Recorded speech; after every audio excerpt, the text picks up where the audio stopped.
Ladies and gentlemen, boys and girls, hunters of all ages and monsters of all stages, I'm DB Sinclair here with J Party, and as you may not know, Evolve can be played completely offline by yourself, and that's what we're going to show you today. The following two matches are being played by a single person, the one and only legend, myth, and master, Scott James. Offline here, playing at the 2K offices, and we're going to show you what this experience looks like from both the monsters and the hunter's perspective. We are jumping into Defend. Defend is a mode that is part of the larger evacuation campaign. The entire evacuation campaign can be played entirely offline. That's what you're seeing today. Scott James is playing Defend as the monster completely by himself against the AI, playing offline, and he's chosen to play the newest monster, Wraith. As DB just mentioned, we are offline, but what's important about this is that you're able to keep any of the achievements you earn while playing offline and bring those to the online competition. This means monster unlocks and ability unlocks will carry over in all the different modes of Evolve. Yeah, the awesome part about this is if you're playing and getting ready for that competitive play against real people, you might want to come in here and mix it up against the monsters or the AI hunters, as you see Scott doing here. Or maybe you just want to come in and practice the newest monster that you've unlocked. As J Party mentioned, everything you do in here counts towards your progression in the competitive game. Yeah, and what's cool about this mode is it allows you to experiment without consequences. Playing against those AI bots is just good training to get those ability combos down. As we're going to see today with this Wraith character, there's a lot of fun combinations you can do with these abilities to kind of chain them into some unique strategies and hopefully surprise the hunters. And you really need to do that here with Defend. Defend is a mode where you really need to be patient. You need to let your minions who are pushing those lanes do work against the towers as you yourself come in and try and dismantle the hunters when they're focused on the minions or keeping the towers up. As you can see, the Wraith, though, down on armor, might need to pop out here, is able to do that, could possibly send that decoy in to do damage while he's out trying to get armor. Yeah, perhaps the biggest unique mechanic of Defend is that the hunters are going to constantly respawn. There's no way to win this mode just from knocking out the hunters. You will need to destroy the objectives. So that makes prolonged combat not optimal for the monster, as he's going to want to get out once that armor's gone and do the damage he can when he has AI backup, and those are those other little tiny Goliaths running around trying to tear down the generator. That said, if you could take the hunters out, they do have to wait for their dropship. You can use that time to take down the tower in your way or any of the turrets. You've seen the monster focusing two of the hunters, got him backed in the corner, and is able to potentially get one of them down there. I don't see the hunter as dead yet, so nicely done with the cloak there from support. Yeah, and that Supernova move just dishing out the damage. One of the Wraith's strongest abilities in her kit is that Supernova, and she's going to really rely on that to take down these hunters, as she's able to isolate Daisy here and remove that extra factor from the team and get rid of those random revives. Also, when you take down the hunters or Daisy, of course, and you kill them to their death, you will be able to munch on their corpses, and that will give you some armor to go back into the fight. In Defend, you want to be really patient. You want to pick your battles. You want to go in when you have armor, as there is a lot of firepower coming back at you. Yeah, worth noting, although the hunters are going to constantly respawn, the monster, however, has a very limited health pool. Because you start at level 3, there is no way to gain health in this mode, and that makes that armor management just so important. You need to bail when your armor's down and get in there when it's up. Specifically, look for the support of those AI monsters. As you can see just on the edge of the Wraith screen there, looks like they're moving towards the second objective here as that first generator is down. Yeah, generator 2 already being worked on by the minions. The Wraith using that decoy, sending it towards the generator as well, while the Wraith itself is going to pop that Supernova and be able to take down one of the turrets. As you can see, what Scott is doing is he's using that armor to go in and take down the turrets, then backing out, letting the minions do their job, and hopefully getting some more armor so he can go back in. Yeah, I like this decision here, taking down those turrets early. It's going to give the space the AI needs to hopefully get the small Goliaths in there to tear down the objective. Your goal really as the Wraith is just to distract the hunters, keep them on their back foot, and don't allow them to focus the fire on those small little Goliaths. You're seeing the minion timer up in the left-hand corner, as well as the countdown timer for the mode. That is basically when the evacuation ship will leave. Right now, you're seeing hunters will win in 5 minutes and 46 seconds if the monster is not able to destroy the final objective.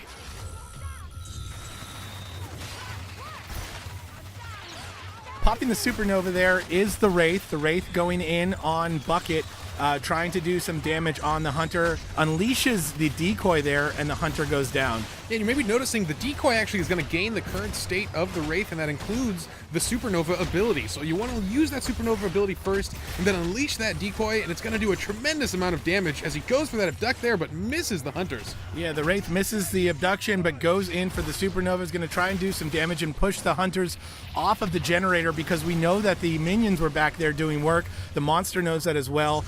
Pushing the Hunters back off of the generator allowed that final minion to destroy generator number 2, and now they're going to be working on the final objective here, J-Party. If the monster destroys this final objective, the monster will win, and unfortunately a lot of colonists will perish. That's going to weigh heavily on this Hunter squad. Absolutely, DB. And as noted too, when each generator falls, it's going to increase the round win timer for the monster. This is going to give the monster a lot of room to farm this area. He's got over 8 minutes now to destroy this last objective. And for those of you at home, if you're worried about the Hunter squad feeling bad about the loss of lives that they might incur if the Wraith wins, remember, these are AI Hunters. That's right. They don't have feelings, but they're really good at playing the game.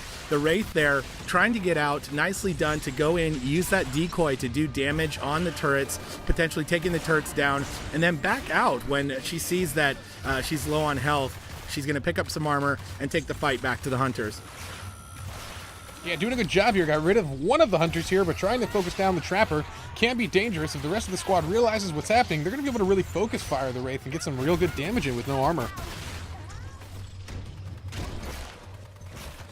So nicely done by the play of Scott James there. So what he did was he went in with the Wraith, used the decoy to take down that first turret, and then as soon as the Hunters came in to try and get the minions off of the final objective, he went back, he took care of the Hunters, and then went back in and took the turret out, the second turret that was taking out his minion friend, allowing the minion to do as much damage as possible while on that final objective. You're seeing, though, the monster at very low health. I'm surprised he goes back in here just trying to mess up those Hunters as much as possible and maybe have less Hunters to deal with while pushing that final objective.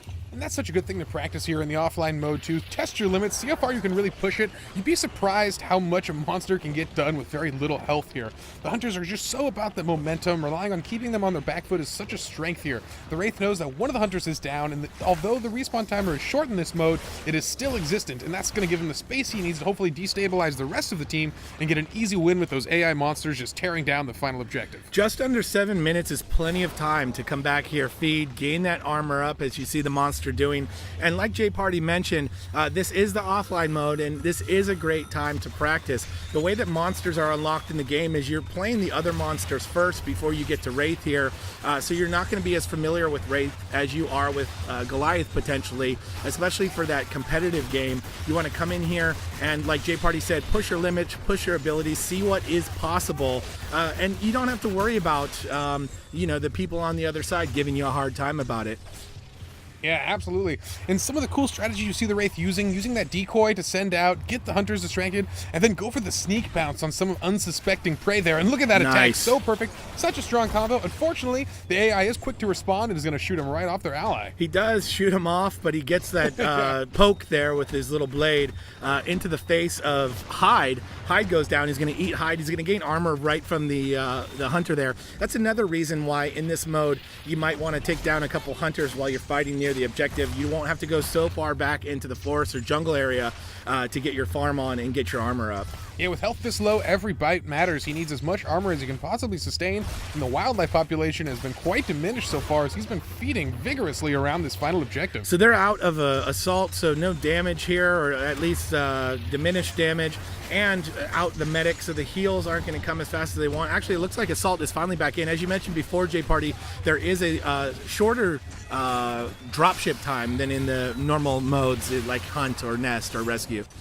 Yeah, and this objective getting real close, but the Wraith just as close. One mistake here, he could take a large hit to the face and end this round, but the AI still doing work on that final objective, and this could be a win for the Wraith or the Hunters here. Any way to go. Yeah, hard to tell. Nice abduction there, though, on Maggie the Trapper. Looks like he might be able to get Maggie down so low on health, though. I'm terrified for the Wraith right now. She needs to get out of there. Scott James is a smart monster player, though. He knows when he's reached his limits. Not so much when he plays the Hunter, though, J-Parties. We've seen him been picked off. But as the monster player, nicely done. uses that decoy to not be focused. Such a low sliver of health. Let's see what he can do here as the minions working on the objective, doing a lot of work for him. Nicely done to keep the minions going by taking out the hunters and Daisy. And with health this low, it needs to be really aware of how many dashes he has. You see in the center of your screen the indicator right over the crosshairs is those small little orange bars. That is his dash counter. He's only got 3 of those. It's a very limited ability, and then it must recharge after that. He's going to rely so heavily on this as he ducks around this combat and tries to get the final hits on the power relay. He does on one of the hunters. One of the hunters goes down. I think that was Bucket. 2 of the minions are still up. One of the minions is very low on health, but he already took out the turrets, so no turrets doing damage there. The minions continue to do work on the final objective as he's just keeping the hunters busy at this point. Yeah, trying to focus the medic there and also relying on taking out the support class. Wants to get rid of the utility on the team, and that's going to allow him to clean up the rest of the hunters with no real trouble, as this power relay is still clinging to life. Yeah, doing a great job there. Finally does that supernova, goes in on the medic, gets the medic down.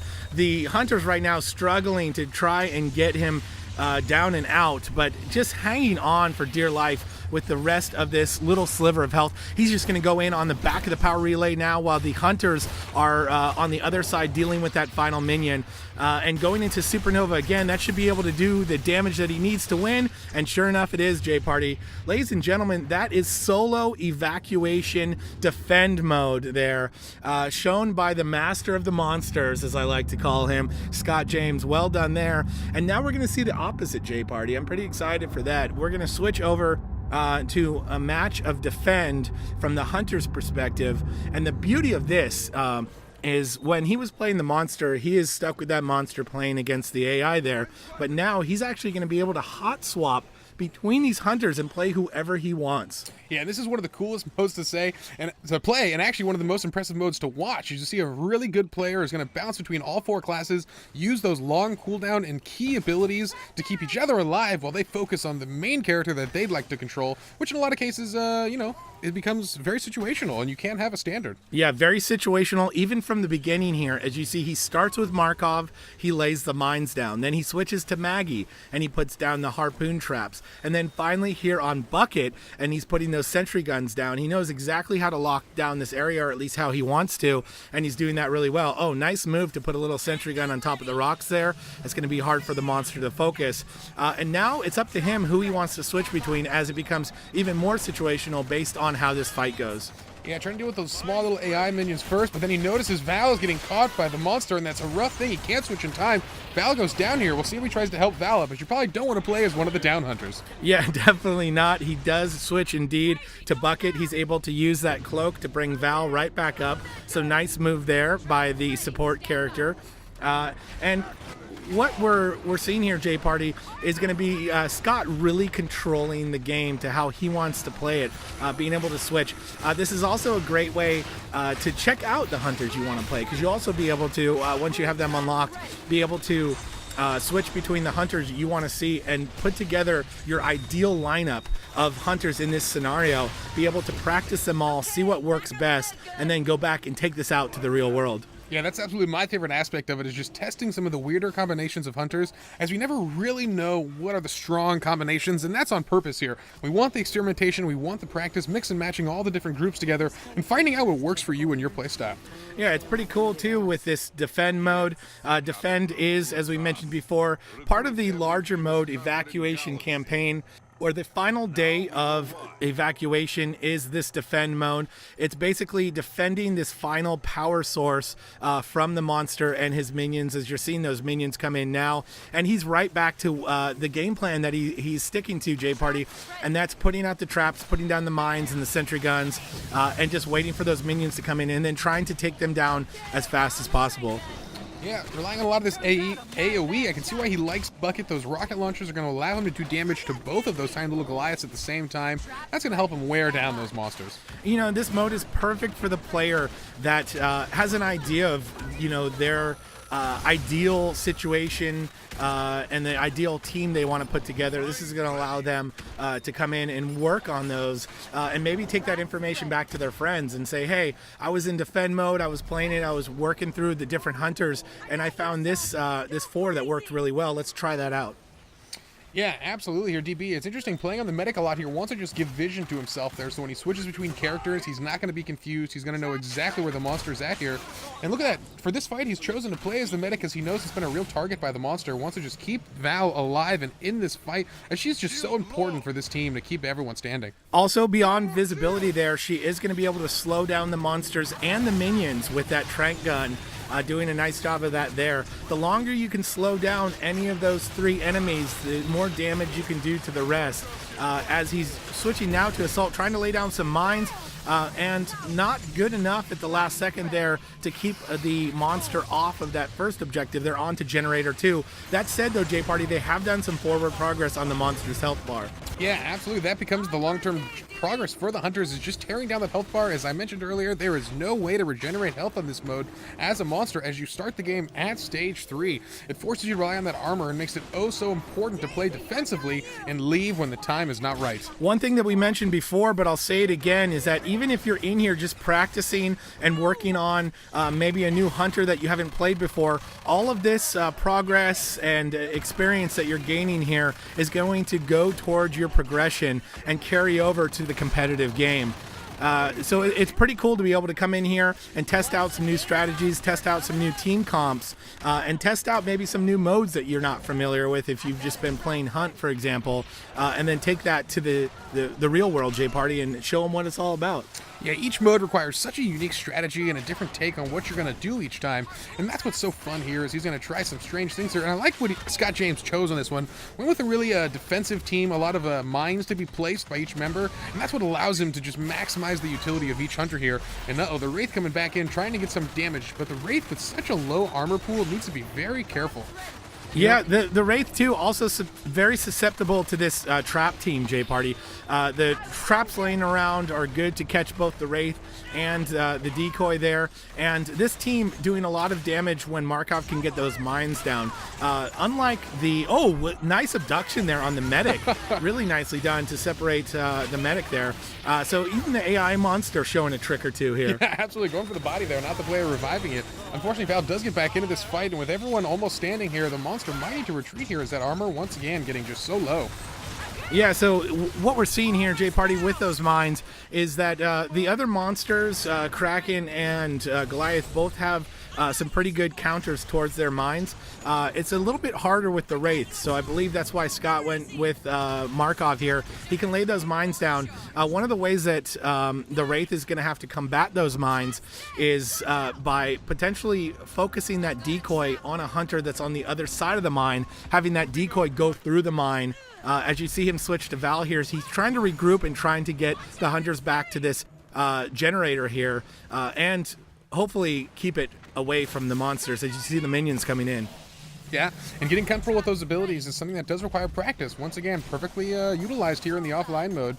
Testing some of the weirder mistakes where it just kind of looks embarrassing, where you mess it up the first few times, but you practice it offline, you master those strategies, and then bring them to the face of the internet and just smash folks online. Yeah, sentry guns also really good against the Wraith. You can lay those out when the Wraith comes in. Even if the Wraith is using that supernova to do lots of damage onto the hunters, it's going to take damage itself with all these traps laid around. There's no way to escape them all. And then again, he's going to switch to Bucket and he's going to put down those sentry guns. He's really just going through the cycle of hunter players there to lay down the best defenses possibly, and then playing the player that he wants to use in the moment. You would notice as a lot of his strategy here is just maximizing the use of those traps, those mines, just making sure they're down, and then giving the rest of his team vision. I love what he's doing. He bounces between Bucket and as well as Val, and wants to focus on tracking the monster down, so no surprises here. And I like it. Using the UAV here, and look at that. Gets a spot already. He's going to be able to track this Wraith, and that's going to let the rest of the team know exactly where she's lurking. He also saw the minions in the UAV there too, so he knows that they're coming in, and he knows exactly where they are. As the monster is tracked there, he's going to switch to Val, and he's going to get that trank gun in and slow down the monster. This is going to buy the hunter team some time. As you can see, the timer down to 2 minutes and 26 seconds.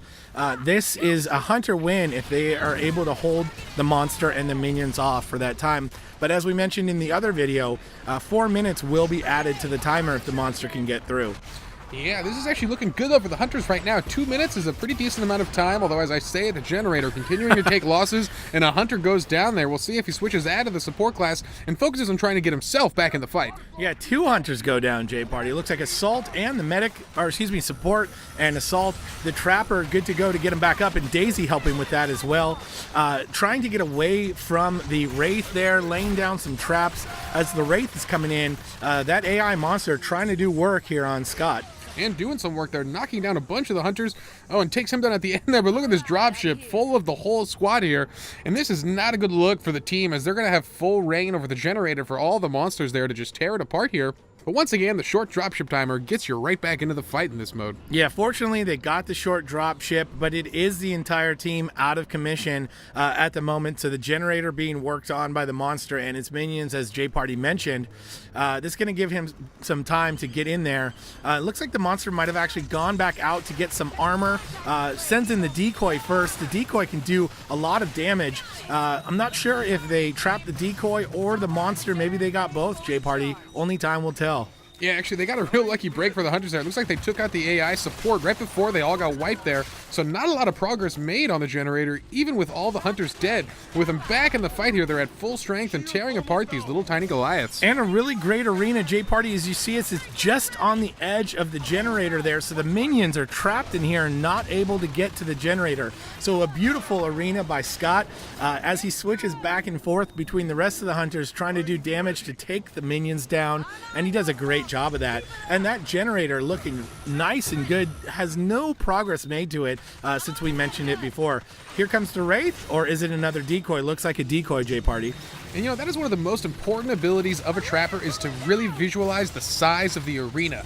Some of the cool setups you can get as a skilled Trapper are just incredible, as they've done right here, blocking out all of the monsters from the Generator. They're forcing this fight off, just barely off of it. And that's what's so strong about this, and with only a couple seconds left, the Hunters are about to take this victory. Yeah, the Hunters are going to win here, and they do, J Party. The countdown timer, the Wraith does not even get to the final objective. The lockdown with that arena, I feel like, was the final blow to the AI Hunters there. And ladies and gentlemen, that was Scott James playing as the Hunters that time, going against the AI monster. And that is solo defend, part of the entire solo mode.